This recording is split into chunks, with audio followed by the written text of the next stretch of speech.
Hi hello friends, అందరికీ నమస్కారం అండి.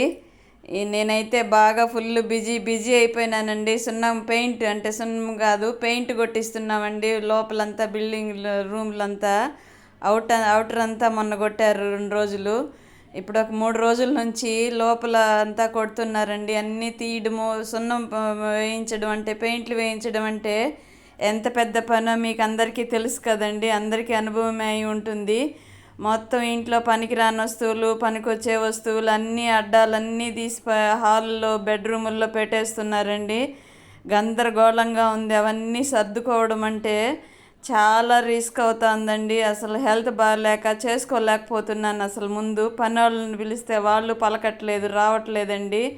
వాళ్ళ పనులు వాళ్ళు చూసుకుంటున్నారు. మాకు 2 రోజులు ఆగైతే వస్తామంటున్నారు. కానీ మనం ఇంకేం చేయలేం కదండి. మన పనులు మనమే వీలైనంత వరకు చేసుకోవాలి. కొద్దిగా చేయడము, కొద్దిగా రెస్ట్ తీసుకోవడము, అలా మళ్ళీ వచ్చి చేయడము అలా చేస్తున్నాను. ఇంట్లో ఎన్ని వస్తువులండి, ఇలాంటప్పుడే తెలుస్తుంది మనం ఇన్ని కొనిపెట్టామా అని.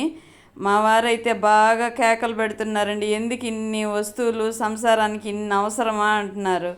మరి అవసరం అంటే అన్నీ అవసరమే కదండి. ఇప్పుడు ఒక 4 వచ్చారనుకోండి, వాళ్ళకి అన్నిటికీ అవసరం. వండి పెట్టడము, వడ్డించడానికి, నీళ్లు పెట్టడానికి, అన్నిటికీ చెంబులు, గ్లాసులు, ప్లేట్లు, వంటలు చేయడానికి డిఫరెంట్ గిన్నెలు అన్నీ ఎక్కువ లేకపోయినా మ్యాక్సిమం అన్నా ఉండాలి కదండి. ఒక 10 మంది వస్తే చేసుకోవడానికి. మా వారికి అవన్నీ తెలియదు. ఇవన్నీ అవసరమా అని కోపం వచ్చి అరుస్తూ ఉన్నారు. నేనైతే సైలెంట్గా ఉండిపోయాను, ఏమన్నా అనుకోనిలే అనేసి. మనకు అవసరం కాబట్టి. ఇంకా ఆడవాళ్ళకి వీటితోనే కదండి పని. ఎవరన్నా వచ్చారంటే హడావిడిగా వాళ్ళకి ఏదో ఒకటి చేసి పెట్టడము, వాళ్ళకి మర్యాదలు చేయడంతో మనకు అవసరమైనటివే కదా కొనుక్కుంటాము.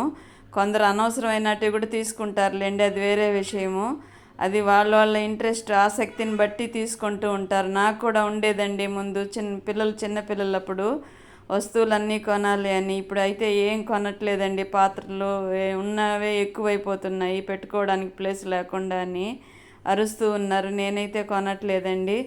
ఇంక నేను కూడా అర్థం చేసుకున్నా, ఇవన్నీ ఎందుకు, మళ్ళీ మనం క్లీన్ చేసుకోవాలంటే మనుషులు దొరకరు, పెద్ద రిస్క్ అండి.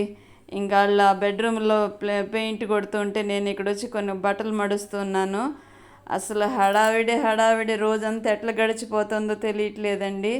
ఇదిగోండి, ఈరోజు హాల్ కొడతామన్నారు. హాల్లో పరిస్థితి ఇదండి.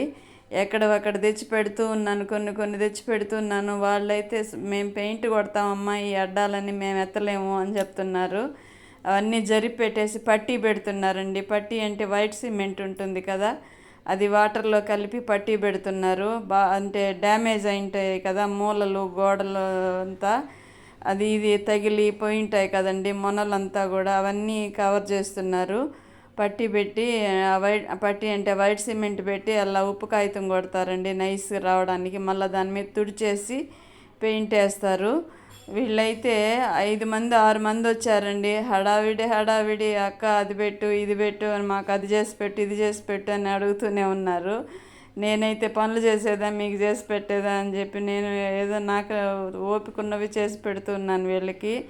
వీళ్ళు బాగా కలిసిపోయారండి. మన ఇంటికి ఎవరు వచ్చినా సరే బాగా కలిసిపోతూ ఉంటారు.